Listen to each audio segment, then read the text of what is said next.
একদিন এই ক্যাপ্টেন খুব সাবধান হয়ে কান পরিষ্কার করার চামচ দিয়ে অল্প একটু বারুদ বের করে নেয়। এরপর সে ধীরে ধীরে সেটাকে ছুরির উপরে রেখে দেয়। কিন্তু এখানে অল্প একটু বারুদ হলেও সেটা এতটাই শক্তিশালী ছিল যে যদি সেখানে ভয়ঙ্কর একটা শক্তি দিয়ে আঘাত করা হতো তাহলে সেখানে পরমাণু বোমের মতোই ভয়ঙ্কর বিস্ফোরণ ঘটতে পারত।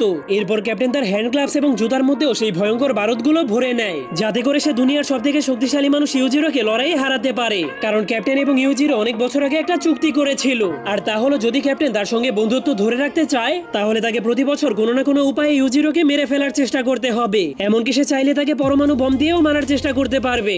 এরপর ক্যাপ্টেন যখনই সম্পূর্ণ রেডি হয়ে ইউজিরোর জন্য অপেক্ষা করছিল তখনই হঠাৎ করে সে পিছন থেকে কারো আওয়াজ শুনতে পায়। এজন্য ক্যাপ্টেন পিছনে ঘুরলে ইউজিরোর চেহারা দেখে অনেক ভয় পেয়ে যায়। কিন্তু ক্যাপ্টেন সময় থাকতেই পিছনে সরে গিয়েছিল, না হলে তখনই তার সব প্রস্তুতি নষ্ট হয়ে যেত।